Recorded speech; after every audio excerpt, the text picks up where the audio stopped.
구호 준비. 야. 구호 시작. 찾아보자. 말해보자. 데려오자. 야. 오늘은 속으로 리더십 17강이고요. 수업으로는 오늘이 이번 학기의 마지막 수업이 되겠습니다. 오늘도 상호 교류 분석과 관계된 강의를 할 텐데요. 오늘의 주제는 부정적 심리 게임이라는 주제를 가지고 말씀을 드리도록 하겠습니다. 우리가 TA, 상호 교류 분석에 있어서 세 가지 유형이 있다고 했습니다. 부모 자아를 갖고 있는 분의 유형이 있고요. 또 성인 자아, 어른으로서 늘 사람을 대하는 그런 자아가 있고 어린이 자아가 있다고 하였습니다. 근데 이 세 자아가 서로 바뀌면서 내 안에서 바뀌면서 어떨 때는 어른 자아로, 어떤 때는 또 부모 자아로, 어떤 때는 어린이 자아로 내 자아가 이렇게 바뀌어요. 그건 자연스러운 일인 것입니다. 근데 문제는 뭐냐면 너무 지나치게 부모 자아로 사람을 대할 경우 그 부모 자아로 대하는 그것이 사람들한테 이렇게 피곤을 줄 수 있어요. 너무 어린이 자아로 할 경우에도 주변에 있는 사람들에게 이렇게 민폐를 끼칠 수가 있어요. 그러니까 이런 내 자신에 대한 자아 상태를 좀 점검을 하면서 우리는 이제 다 성인이기 때문에 제일 좋은 것은 어른으로서, 어른과 어른으로서, 성인과 성인으로서 기대되는 교류를 할 수 있어야 그것이 가정이든 또는 교회든 여러분 직장이든 그것이 아주 순조로운 그런 사회생활이 될 수 있거든요. 근데 교회도 어쨌든 사회입니다. 사람들이 모여 있는 곳인데 여러분 그동안 신앙생활 교회에서 어느 정도의 이렇게 시간을 보내시면서 저 사람하고는 좀 대화가 어렵다 이런 분 여기는 안 계시지만 예전에 있었습니까? 없었습니까? 있었어요. 있죠. 있어야 되고 없다라면은 사실 그 시체들이 모였을 경우는 없고 사람은 다 있는 것입니다. 그런데 그 중에서 제일 문제가 되는 게 뭐냐면 부정적 심리 게임이라는 거예요. 이 말이 도대체 뭘까? 우리가 와서 게임을 하나? 예, 게임을 하면서 여러분 삽니다. 무슨 게임인가 하면은 여러분 마음에 어떤 그 하고 싶은 말이 있거든요. 근데 그 말 대신 다른 말을 함으로써 그것이 그 사람의 마음을 상하게 하는 그러한 일종의 게임을 해요. 그래서 내가 말은 다른 말 해놓고 내 말을 좀 알아줬으면 여러분 이게 뭐냐면 내가 하고 싶은 말을 직설적으로 솔직하게 하면 그분이 알아듣거든요. 근데 보통은 여러분 그 말을 둘러대요. 하고 싶은 말을 딴소리를 해놓고 상대방이 못 알아들어 화를 내고. 자, 이것이 심리적 그 부정적 심리 게임이에요. 자, 예를 조금씩 제가 들어가면서 얘기를 하면 여러분 이해가 되실 겁니다. 제가 부정적 심리 게임의 정의에 대해서 말씀드리겠습니다. 이것은요, 가정과 여러분 직장과 교회에서 매일 하는 안 좋은 게임이거든요. 그러니까 사람들이 무의식적으로 반복해서 벌이는 상호작용의 패턴이에요. 이것은 무의식적으로 자기도 모르게 그렇게 패턴이 굳어져 있는데 겉보기에는 아주 정당하고 타당한 대화처럼 보이지만 결국에는 나중에는 굉장히 부정적으로 끝나는 일종의 관계 유형이 있다는 거예요. 그러니까 여러분의 언어 습관 속에 그것이 들어있어요. 마음하고 입하고 따로 논다는 거예요. 내 마음에 있는 것을 그대로 솔직하게 말하는 훈련이 안 되다 보니까 내가 하고 싶은 말 대신 다른 소리를 해놓고 상대방이 못 알아들으면 화를 내는 거예요. 관계가 어려워지는 거예요. 자, 그럼 감이 조금씩 오십니까? 예, 그 다음에 그러면 부정적 심리 게임의 특징이 있어요. 특징. 자, 2번으로 넘어가요. 첫 번째 반복적입니다. 거의 습관적이에요. 그러니까 여러분도 모르는 사이에 계속 그렇게 패턴이 굳어져 있어요. 그 다음에 감정적으로 나중에 격해져요. 이게 계속 반복되면요. 세 번째, 겉으로는 합리적이지만 내면은 숨겨진 의도를 갖고 내가 하고 싶은 말은 솔직히 다른 말인데 그 의도를 여러분이 드러내지 않고 겉에 보기에는 괜찮은 말이지만 속으로는 전혀 다른, 지난주에 이면적 교류를 하는 거예요. 서로 이 상호 호환이 안 되는 교류가 왔다 갔다 하는 거예요. 그것이 일종의 게임이라는 거예요. 자, 이 부정적 심리적 게임이 끝나면 관계가 악화되거나 감정이 항상 상해요. 그리고 죄책감, 분노, 우울, 피로로 끝납니다. 그리고 저 인간하고는 다시 상종하지 말아야지, 이런 생각이 들어요. 자, 이제 조금씩 감이 올 겁니다. 자, 부정적 심리 게임의 특징 계속 이어서 보자면요. 이 TA에서 우리 이 TA가 트랜스액션, 우리 TA에서 말하는 부정적 심리 게임은 성경적으로 보자면 이건 속이는 말입니다. 제가 계속해서 죄에 대해서 말씀드리고 있는데 이것도 죄입니다, 한마디로. 그리고 외식하는 말이에요. 속과 겉이 다른 표현을 쓰는 거예요. 그리고 보통은 내 책임을 회피하는 쪽으로 이런 표현을 쓰는 것입니다. 그러니까 내가 잘못했음에도 불구하고 내 잘못을 덮기 위해서 하는 말이라는 거, 대부분이 이런 말들이. 자, 조금씩 여러분 감이 잡힐 것입니다. 그러니까 여러분이 대화를 하면서 내가 잘못했으면 잘못했다 말하면 끝나는 건데 그 말 하기 싫으니까 이 게임을 하는 거예요. 보완하기 위해서, 덮기 위해서. 자, 두 가지 유형이 있습니다. 심리게임 유형은 우리 자아가 세 개가 있다고 그랬죠? 그러니까 여러분이 성인자, 어른 자아가 충만하면 이런 게임을 보통 안 해요. 성숙한 대화를 하기 때문에. 그런데 특별히 부모 자아 중에서 양육적 부모 자아도 문제가 되지 않은데 이 비판적 부모 자아가 강한 사람이 이 게임을 잘합니다. 그러니까 주로 비난하는 데 많이 쓴다는 것이죠. 대화 패턴에 비난이 섞여져 있어요.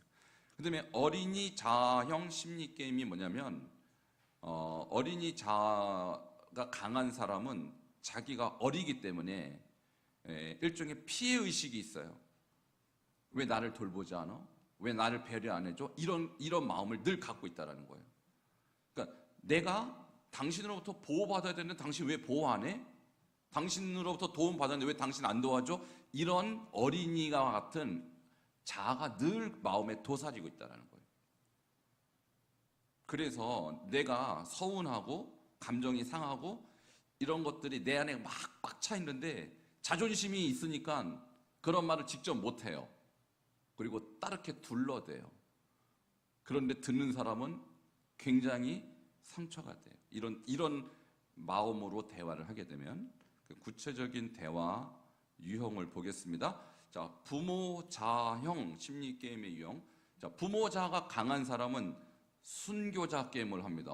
게임이 굉장히 무섭죠, 이름이.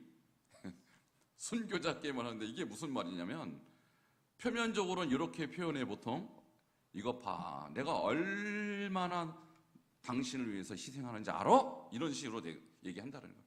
내가 얼마나 우리 목장을 위해서 희생하는지 알아? 그러니까 자기 희생한다라는 표현을 많이 씁니다.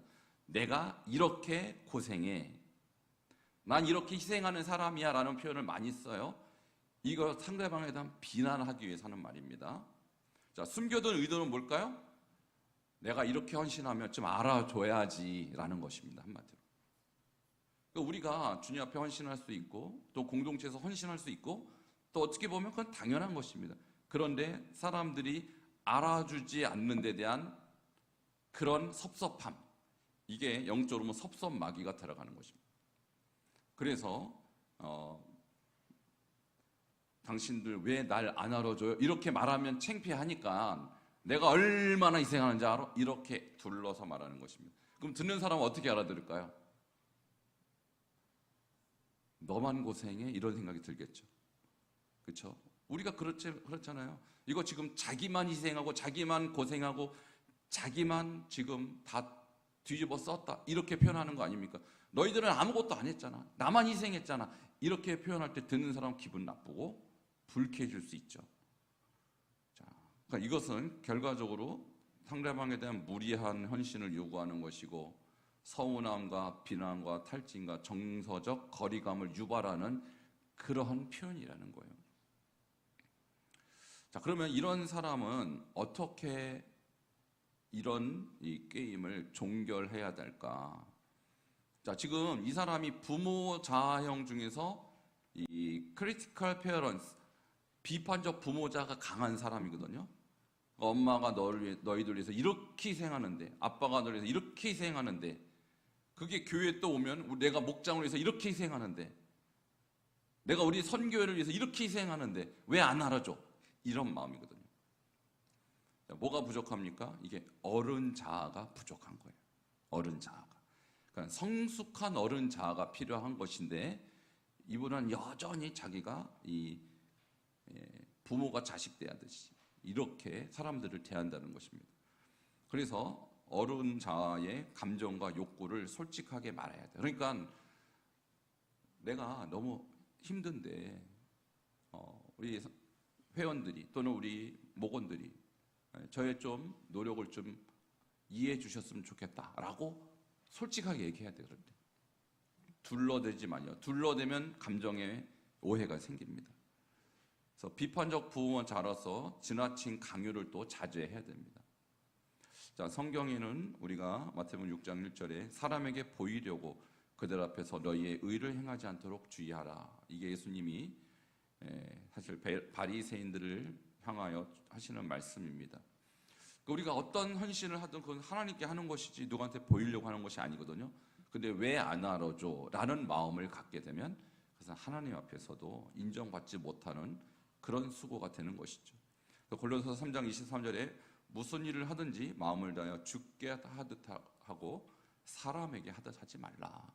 그러니까 여러분이 교회에서 수고하고 헌신하는 거 하나님이 다 아시고요. 또 하나님이 다 기억하십니다. 근데 사람들이 알아주든 말든 그것을 너무 우리가 신경 쓰는 그것은 성숙한 어른 자아의 모습은 아니라는 것입니다. 자, 이것이 첫 번째 순교자 게임이에요. 자, 두 번째 게임은 비난 게임이 있어요. 비난 게임. 이것은 뭐냐? 주로 상대방을 비난하는 표현이거든요. 너 때문에 망쳤어. 너는 왜 항상 그 모양이야? 라는 어떤 비난을 할 때 그 비난의 숨겨진 의도는 뭐냐면 사실은 내가 실패한 거거든요. 내가 부족한 거예요. 나의 능력이 안 되는 거예요. 그런데 그것을 다른 사람에게 비난함으로써 그 원인을 자기가 아닌 다른 사람에게 돌리는 이런 좋지 않은 표현법입니다. 이게 비난 게임인데 결과가 어떻게 될까요? 다른 사람에게 책임을 전가하고 상대방하고 갈등이 생기고 상대방에게 죄책감을 안기겠죠. 그래서 이런 이 비난 게임을 우리는 멈춰야 합니다. 어떻게 멈출까요? 자, 이렇게 멈출 수 있습니다. TA 관점에서 해결법은 이런 것입니다. 비난하는 부모 자아에서 이것도 성숙한 부모 자아가 아니거든요. 문제를 논리적으로 분석하는 어른 자아로 전환해야 돼요. 그러니까 이 TI에서는 여러분이 성인자, 어른 자아가 제일 중요합니다. 이 부모 자아도 좋은 측면이 있지만 비판적 부모 자는 항상 다른 사람을 비난하는데 상당한 그 습관이 잘못 들여져 있을 가능성이 높습니다. 그래서 이 비난보다는 I 메시지, 나 메시지라는 사용을 여러분 연습을 많이 하셔야 돼요. 너 때문에 주어가 너가 아니고 나. 내가 속상했어요. 다음에는 좀 도와주세요. 이렇게 내 마음을 표현할 수 있어야 돼요. 내 감정, 내 기분, 나의 상태를 표현하는 방법을 많이 써야지 너 때문이야. 네가 안 도와줘서. 그래서 이렇게 된 거야. 라고 한다면 누가 좋아하겠습니까? 우리가 이제 이런 TA라든지 애니어그램이든 이런 것들을 하는 건 이유가 뭘까? 여러분, 교회라는 것은요, 하나님이 누구신가를 배우러 오는 곳이잖아요, 기본적으로. 그런데 하나님을 배우러 오는 사람들은 다 인간이거든요. 그래서 성경도 반은 하나님 이야기고 반은 인간 이야기예요. 그래서 우리가 성경을 공부한다 하는 것은 하나는 하나님이 누구신가를 공부하는 것이고 하나는 인간이 어떤 존재인가를 공부하는 거예요. 이것은 신학에 있어서 마찬가지예요. 우리가 신학을 공부할 때 신은 하나님이잖아요. 그런데요, 성경에 하나님만 나옵니까? 인간도 나오죠. 인간은 누구냐? 인간은 제가 그랬죠. 인간은 죄인이다. 근데 그 죄성이 어떻게 드러나냐? 이렇게 표현되는 거예요. 이런 비난 게임이라든지 선교적 게임이라든지 이런 식으로 그 죄성이 드러나는 것입니다. 그래서 우리가 표현할 때 성숙한 어른 자아로 표현할 때는요, 자기에 대한 주어를 씀으로써 성숙하게 표현할 수 있는 거예요. 그래서 네가, 너 때문에, 너라는 표현 대신에 나는, 내 마음은, 내 상태는, 이렇게 표현하는 것이 상대방에게 대한 배려가 되는 것이죠. 우리 한번 따라 하겠습니다. 내가 속상했어요. 다음에는 좀 도와주세요. 저한테 얘기하지 마시고 옆에 분에게, 자, 내가 속상했어요. 다음에 좀 도와주세요.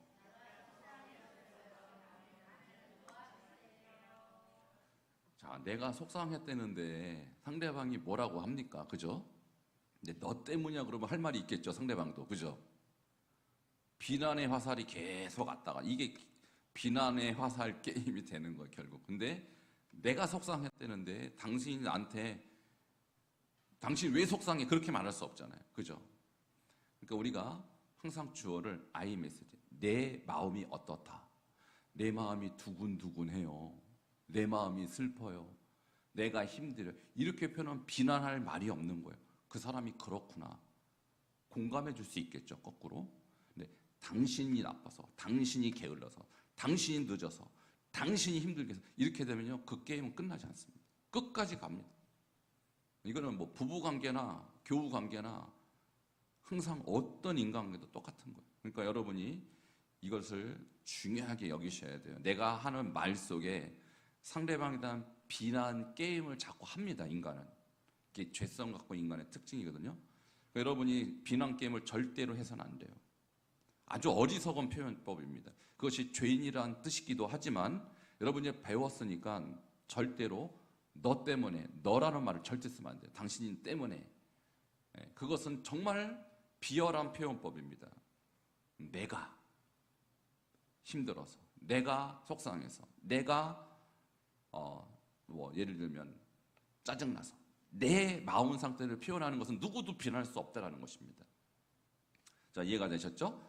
자, 마태복음 7장 3절에 어찌하여 형제 눈 속에 있는 티는 보고 내 눈 속에는 들보는 깨닫지 못하느냐. 생각해보니까 이거 안 했네요. 그죠? 마태복음 7장 1절, 2절, 5절 안 하고 넘어가니까 바로 9절이 바로 나오네요. 한번 해볼까요? 7장 1, 2절 시작. 비판을 받지 아니하려거든 비판하지 말라. 너희가 비판하는 그 비판으로 너희가 비판을 받을 것이요 너희가 헤아리는 그 헤아림으로 너희가 헤아림을 받을 것이니라. 어찌하여 형제의 눈 속에 있는 티는 보고 내 눈 속에 있는 들보는 깨닫지 못하느냐. 7장 5절 외식하는 자여 먼저 내 눈 속에서 들보를 빼어라. 그 후에야 밝히 보고 형제의 눈 속에서 티를 빼리라. 딱 이 상황에 맞는 구절들입니다. 기가 막힙니다. 에베소서 4장 15절에 사랑 안에서 참된 것을 하여 범사에 그에게까지 잘할지라. 그래서 우리가 왜 훈련이 필요한가? 왜 영적인 이런 어떤 여러분이 바이블 칼리지와 같은 특별한 교육을 받아야 되는가? 계속 성장해야 되고 계속 자라야 되는데 이런 교육을 받지 않으면 자기를 보는 안목이 절대 저절로 생기지 않습니다. 10년, 20년 지나고 여러분이 스스로 여러분 자아가 내가 TA 중에서 성인자, 어린이자, 어른자 스스로 파악이 될까요? 절대 파악되지 않아요. 이렇게 여러분이 스스로 점검해봐야 알고요. 애니어그램을 통해서 내가 어떠한 유형의 기질을 갖고 있는가, 이거 절대 스스로 몰라요. 그래서 우리가 이렇게 공부함으로써 나라는 존재가 어떤 존재다라는 것을 깨닫는 것은 굉장히 중요한 것입니다. 이번에는 이제 어린이 자아형 심리 게임의 유형을 보도록 하겠습니다. 어른 자아형 심리 게임 우리가 두 가지 봤고요. 그다음에 어린이 자아형은 굉장히 유치합니다. 자, 첫 번째가 책임 회피 게임이에요. 책임 회피 게임 두 가지가 있는데, 자, 표면적으로는 이렇게 말해요. 예수님은 내가 잘 섬기겠지만 사람이 싫어요. 이런 말 들어보셨죠, 어디서? 왜 이런 말을 할까요? 저게 진심일까요? 그러면 숨겨진 의도가 뭐냐면 이 공동체가 여기 공동체는요, 수준 이하예요. 그러니까 한마디로 난 여기 공동체에 속하고 싶지 않아요. 저 헌신 안 할 거예요. 이런 얘기를 하는 겁니다. 그러면 여기 있으면서 왜 여기를 욕하냐고요. 여기가 마음에 안 들고 여기가 자기가 속할 만한 단체가 아니라면 딴 데 가셨는데 가지도 않고 여기 있으면서 계속 여기를 비판한다는 것은 나 건들지 마세요. 그 얘기 건들지 말아라. 나는 자유롭고 싶다. 나는 프리랜서다. 그러면서 난 예수님이 좋지. 이 인간들은 별로예요. 이렇게 말하는 사람은 책임 회피 게임을 하는 것입니다. 결과는 뭘까요? 자신을 소외시키고 공동체를 분열시키겠죠. 그렇죠? 자, 어떻게 두 번째 책임 회피 게임 유형이 있어요? 첫 번째 게임은 이런 것이고 두 번째 게임은 이렇게 말해요. 어떤 문제가 있어요. 이제 이 사람은 공동체 안에 들어와 있는데 아까 그 사람 들어오지도 않고 밖에서 맴도는 사람 이 사람은 들어와는 있는데 열심히 해야 될 때에서 책임을 회피하는 거예요. 난 몰라. 알아서들 해. 알아서들. 왜 이런 말 할까요? 이 순교적 의도는 뭐냐면 어떤 문제가 사실 발생했거든요. 근데 그 사람이 책임져야 될 입장에 있는데 나중에 문제가 생기면 자기가 이 비난을 받을까봐 자기가 발을 빼고 오히려 나중에 비난하기 위해서 책임 안 지는 거예요. 그러니까 마땅히 해결해야 될 사람임에도 불구하고 너희들이 알아서 해. 그리고 빼고 나서 진짜 문제가 해결이 되면 다행이고 해결이 안 되면 내가 그냥 비난하는 거예요. 그 문제를. 이것은 그 사람의 리더십이 붕괴가 되는 것입니다. 여러분이 이제 예를 들면 선교 회장이라든지 목자라든지 이런 리더거든요. 근데 리더로서 해결해야 될 문제가 있다고요.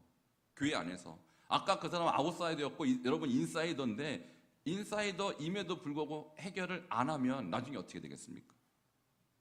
누군가는 해결하겠죠. 아니면 해결이 안 나고 문제가 끝나겠죠. 그러니까 해결이 되면 그래도 그 사람은 리더십을 상실하게 됩니다. 사람들이 인정하지 않습니다. 문제가 해결 안 돼도 그 사람에게 화살이 돌아갑니다. 그러니까 여러분이 어떤 위치에 있다면 반드시 적극적으로 해결해야 돼요. 근데 이것을 회피한다. 이것은 가정에서도 마찬가지. 엄마로서 아빠로서 뭔가 해결해야 되는데 해결 안 하고 피해버려요. 어떻게 되겠습니까? 부모로서 리더십이 붕괴가 되는 것이죠. 그러니까 여러분이 지금 이 두 번째 유형은 사실 여러분과 관계돼요. 아까 A형 유형은 사실 우리 교회 공동체에서 좀 밖에 있는 분들이니까 우리하고 크게 관련이 없다면 이 B는 상당히 관련이 있습니다. 그러니까 여러분 적극적으로 여러분이 해결해야 될 문제 적극적으로 해결하셔야 돼요. 안 그러면 공동체에서 여러분을 리더로서 인정하기가 어렵게 되는 것입니다. 그러면 섭섭하잖아요. 또 내가 리더십에서 인정 못 받으면. 그러니까 자초는 자기가 해놓고 섭섭해서 또 문제를 또 계속 일으키는 것입니다. 그러니까 열심히 나의 역할을 지키셔야 되는 것이죠. 이 TA 관점에서 해결법은 뭐냐면 이러한 두 가지 모습은 다 어린이 자아의 전형적인 모습이에요. 그래서 책임을 회피하고 내가 해야 될 거 안 하고 무책임한 모습이죠. 자, 이런 어린이 자아에서 벗어나 자기 책임과 선택을 어른 자아로 회복하셔야 돼요. 그러니까 어른 자아가 굉장히 중요하죠. 어른 자아가. 자, 성경적 대응으로 보자면 갈라디아서 6장 5절에 각각 자기의 짐을 질 것이라 이렇게 나와 있고요. 야고보서 1장 5절 누구든 지혜가 부족하거든 하나님께 구하라. 여러분이 어떤 리더로서 또는 어떤 책임자로서 책임을 다할 것이고 지혜가 부족하거든 하나님께 구해서 이런 문제에 적극적으로 대응하는 그런 이 어른 자의 모습으로 대해 주시기를 바랍니다. 자, 세 번째 게임은요, 관심 끌기 게임이에요. 이 관심 끌기라는 거 아시죠? 사람한테 관심을 막 끌려고 이상한 표현을 막 하는 것입니다. 표면적으로 이렇게 말합니다. 난 늘 외로워요. 나는 늘 혼자인 것 같아요. 이런 말을 해요. 왜 이런 말 할까요? 사람들이 저에게는 관심이 없어. 이런 말을 왜 할까요? 순교적 의도가 있죠? 자신은 남한테 관심을 안 가지면서 사람들이 자신한테만 좀 관심을 가져줬으면 이런 유치한 발상입니다. 자, 그래서 우리가 이런 사람이 우리 목장에 있든지 우리 선교회에 있든지 자고가 이런 사람이 있으면은 굉장히 감정적으로 막 우리를 의존하게 되죠. 그러니까 어떻게 돼요? 공동체가 피로해지고 피해자, 그 사람은 난 피해자 이런 생각을 본인이 갖고 있다는 거거든요. 자, 이런 분 아마 있을 거예요. 근데 여러분이 그런 분들 보면은 관심 끌기구나 이렇게 이해해 주셔야 돼요. 그렇게 이해해 주시고, 자, 여러분 스스로가 또 이런 말을 하거나 이런 의식을 갖고 있으면 또 이번 기회에 내가 유치했구나, 내가 쓸데없는 관심 끌기를 했구나, 이렇게 스스로를 또 볼 수 있어야 됩니다. 자, 네 번째 게임, 이것도 다 유치한 어린이 자아가 만든 그런 게임인데요. 무기력 게임이 있어요. 이건 또 뭐냐? 표면적으로 이렇게 말합니다. 나는 별 수 없어. 나는 해도 안 돼. 이런 표현을 누군가 썼다면 이거 왜 이런 말을 쓸까? 이런 의도가 있습니다. 숨겨진 의도는 나의 단점이 많음에도 불구하고 그 단점은 전혀 바꾸려고 노력을 하지 않고 늘 피해자 위치에서 안주하려고 하는 태도가 바로 저 게임입니다. 그러니까 여러분이 뭔가 노력을 하면요, 노력한 결과가 나오잖아요. 그런데 이를 노력해 놓고 나는 별 수 없어, 나는 해도 안 돼. 근데 그 목표를 위해서 10 정도를 해야 되는데 1밖에 안 해놓고 난 안 돼, 별 수 없어, 이런 말을 쉽게 한다면 그 사람은 나 노력 안 할 거야 라는 의도가 담겨져 있다는 거예요. 우리 성도님들 중에서도 그런 분들이 분명히 계실 거라고요. 영적 성장도 마찬가지입니다. 여러분이 영적 성장을 이룬다고 했을 때는 자기와의 싸움이거든요. 나는 기도가 잘 안 돼. 여러분, 기도가 저절로 되는 사람이 어디 있어요? 그러니까 기도하려면 어떻게 되면 자기가 노는 거 덜 놀고 자기가 즐기던 거 덜 즐기고 헌신해야죠, 기도에. 근데 나는 기도가 어려워, 안 돼. 이 말은 나 기도할 마음 없어, 이 뜻이거든요. 그래 놓고 영적 성장이 나는 그렇게 성장이 안 될까? 자기가 만들어 놓은 자기의 함정에 빠지는 그런 어리석음을 범하는 것이죠. 결과적으로 소외가 되고 자기를 비하하고 영적으로는 성장을 할 수 없는 이런 모습으로 가게 되는 것이, 이게 무기력 게임입니다. 자, TA적 관점에서 어떻게 하면 이런 게임에서 우리가 벗어날 수 있을까요? 일단 이 의존적 어린이 자아를 인식하셔야 돼요. 이 모든 유형들은 의존적 어린이 자아가 굉장히 강한 분들입니다. 그래서 자율성과 성숙함을 키우고 피드백을 성숙하게 주고받는 훈련을 해야 돼요. 난 안 돼, 난 힘들어, 난 못해, 이런 말을 너무 입버릇처럼 하는 분들은 성장하고 싶지 않다라는 것을 나타내는 것이고 노력하지 않겠다는 것을 의미하는 것입니다. 그런 말들을 해서는 안 되는 것이죠. 우리 성경 말씀에 시편 23편 1절에 보면 여호와는 나의 목자시니 내게 부족함이 없으리로다. 이 귀한 말씀을 우리가 갖고 있기 때문에 이 말씀을 또 붙들어야 되고요. 또 빌립보서 4장 11절에 보면 어떠한 형편이든지 자족하기를 배웠노니 하면서 우리가 하나님이 주신 은혜를 늘 감사하는 표현을 써야지 난 못해, 힘들어, 나는 안 돼, 해도 안 돼, 이런 표현은 아주 유치한 어린 자아가 만드는 그런 게임이라고 볼 수 있습니다. 자, 결론으로 넘어갑니다. 자, TA 관점에서 보면 교회 내 갈등의 많은 부분이 이런 무의식적 심리 게임에서 비롯합니다. 그러니까 대화라는 것은요, 무의식에서 사실 어느 정도 발생하는 것입니다. 무의식적으로 어린이 자아를 갖고 있는 사람들이 무의식적으로 그냥 내뱉는 말이 있어요. 왜 나는 신경 안 써줘? 이런 말들. 왜 당신들끼리 다 해? 뭐 이런 말들. 이런 것들은 내 안에 형성된 그 어린이 자아가 불쑥 튀어나와서 하는 말들인 것입니다. 자, 이를 성경적 원리로 극복하려면 그리스도의 사랑 안에서 성숙한 어른으로서 서로를 대하고 게임이 아닌 진정한 친밀감을 구해야 합니다.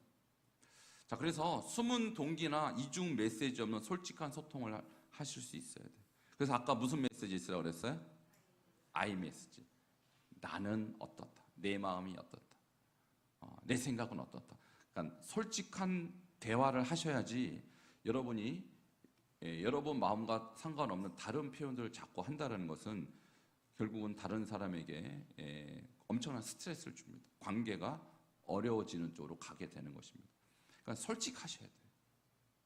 그게 어른으로서의 모습인 것입니다. 그다음에 어른 대 어른의 수평적 관계에서 대화하셔야 돼요. 예를 들면 이런 거예요. 왜 나만 빼먹어? 왜 나만 신경 안 써? 자, 지금 어른 대 어른과의 대화입니까 이게? 아기와 어른과의 대화 같죠? 그렇죠? 마치 3살짜리, 4살짜리 아이가 엄마한테 투정하는 것 같죠? 왜 그런 표현을 교회에서 써야 됩니까? 여긴 다 어른들인데 자기가 그걸 모르는 거예요. 내가 지금 너무 아기 같구나. 이걸 모르는 거예요. 그러니까 나의 자아를 어른과 다른 사람의 어른과의 관계로 인식하지 못하면 나도 모르게 상당히 수준 낮은 유치한 그런 자아로 사람들을 대하는 것입니다.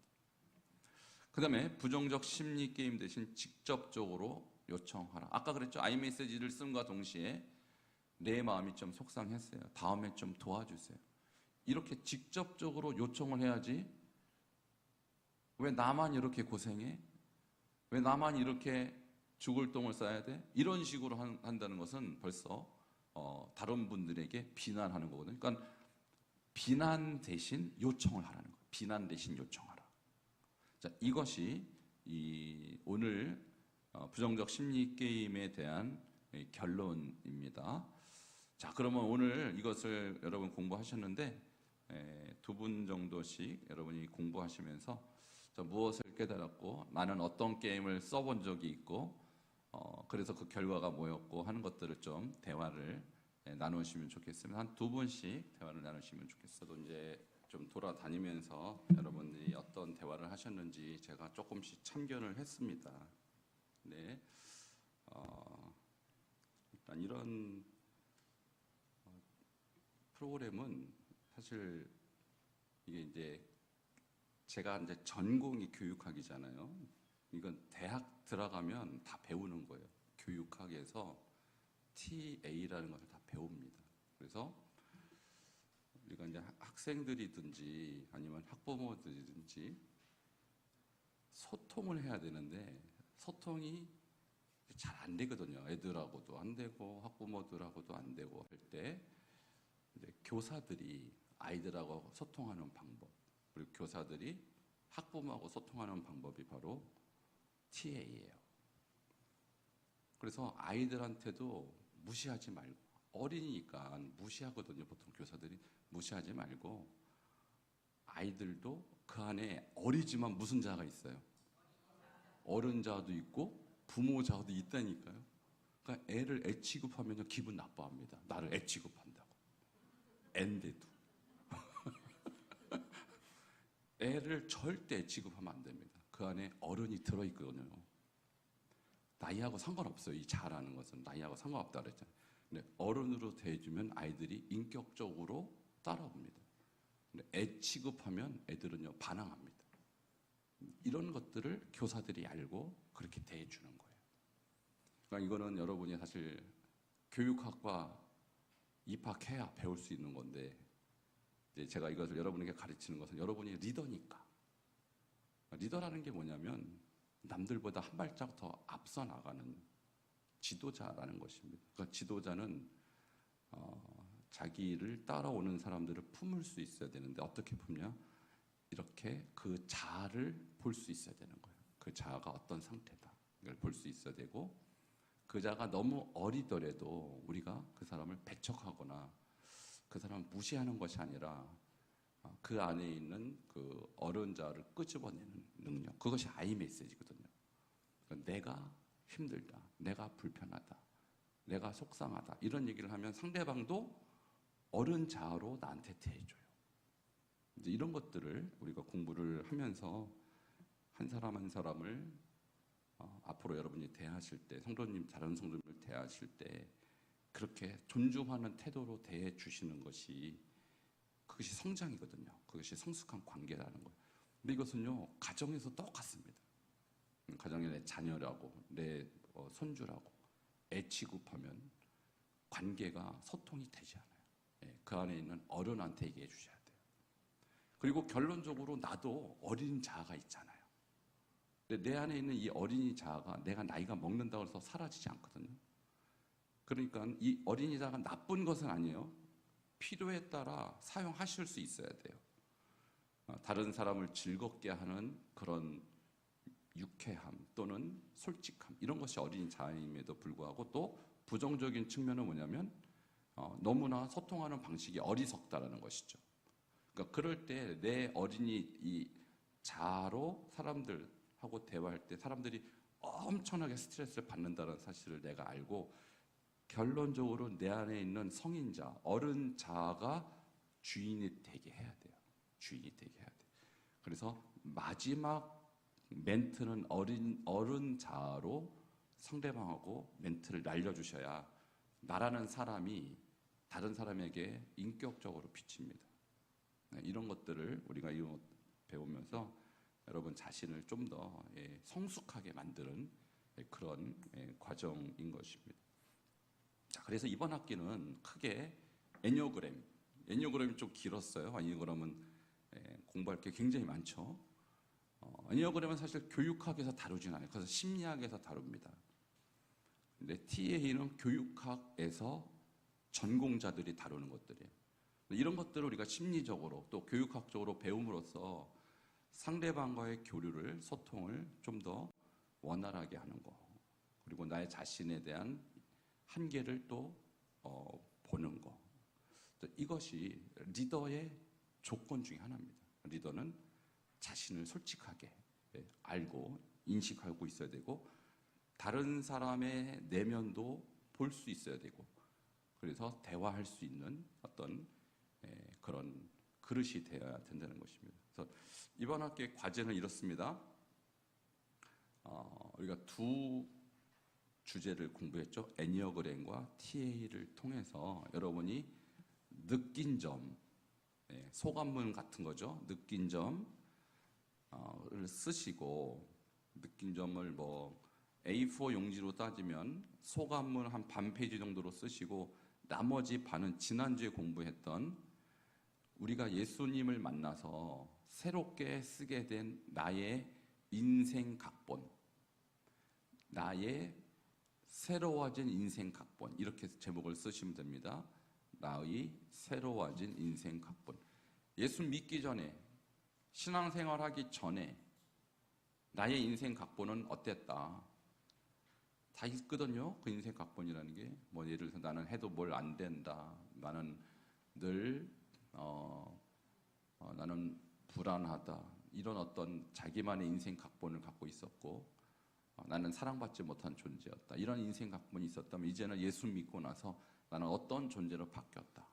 이런 여러분의 인생 각본이 있을 것입니다. 그래서 크게 전반부는 이번 학기에 대한 여러분 개인의 소감, 느낀 점, 깨달은 점, 그리고 또 하나는 여러분의 인생 각본 해서 다음 주에 발표하도록 하겠습니다. 그래서 다음 주에 끝나면 다 끝나면 다음 주로 끝내고, 만일 시간이 부족하면 한 주 더 연기해서 2주 정도에 걸쳐서 여러분의 소감을 발표하고 이번 학기 그렇게 마무리하도록 하겠습니다.